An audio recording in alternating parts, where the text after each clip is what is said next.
Aquaculture പ്രൊമോട്ടർമാർക്ക് മാസവേതനമാക്കണം. CITU നേതൃത്വത്തിലുള്ള AKSPU general body യോഗം ആവശ്യപ്പെട്ടു. ജനകീയ മത്സ്യകൃഷി പദ്ധതി കേരള ഫിഷറീസ് വകുപ്പ് ഏൽപ്പിക്കുന്ന മറ്റ് ജോലികളും സമയബന്ധിതമായി പൂർത്തീകരിക്കുന്ന കേരളത്തിലെ അക്വാകൾച്ചർ പ്രൊമോട്ടർമാർക്ക് ദിവസവേതനടിസ്ഥാനത്തിൽ 25 ദിവസം തൊഴിലും കൂലിയും നൽകാൻ വ്യവസ്ഥയുണ്ടെങ്കിലും മതിയായ തുക വകയിരുത്താതെ ചെയ്ത തൊഴിൽ ദിനങ്ങൾ വെട്ടിച്ചുരുക്കി മാസങ്ങൾക്ക് ശേഷമാണ് തുച്ഛമായ വേതനം നൽകാറുള്ളത്.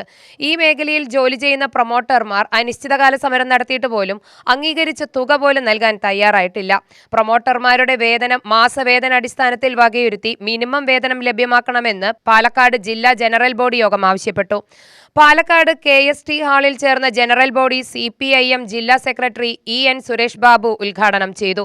2014 പിണറായി ഗവൺമെന്റ് വരുമ്പോൾ 600 രൂപ പെൻഷൻ, അത് 1000 ആയി, പിന്നെ 1600 ഉമ്മൻചാണ്ടിയുടെ കാലത്ത് പെൻഷൻ വാങ്ങിക്കുന്നവർ 31 ലക്ഷമായിരുന്നു, 62 ലക്ഷമായി. എത്ര കൂടി? 31 ലക്ഷം ഇരട്ടി. അത് നമ്മുടെ ഏറ്റവും വലിയ ഡേഞ്ചറാണ്, അപകടമാണ്. നമ്മളിവിടെ ഉണ്ടാക്കുന്നത് പോലും നമുക്ക് വില നിശ്ചയിച്ച് കൊടുക്കാൻ പറ്റുന്നില്ല. ഇപ്പൊ കാർഷിക മേഖലയിൽ കൃഷിക്കാരുടെ ഉൽപ്പന്നം ശേഖരിക്കേണ്ടതും വിൽപ്പന നടത്തേണ്ടതും അതിന്റെ പണം കൊടുക്കേണ്ടതും ആരാണ്? മെമ്പർഷിപ്പ് വിതരണം CITU സംസ്ഥാന കമ്മിറ്റി അംഗം SB രാജു നിർവഹിച്ചു. ജില്ലാ പ്രസിഡന്റ് K മുരളി അധ്യക്ഷത വഹിച്ചു. സംസ്ഥാന ജനറൽ സെക്രട്ടറി M ഹരിദാസ്, ജില്ലാ secretary K Vijayakumar, vice president K Vinod എന്നിവർ പ്രസംഗിച്ചു.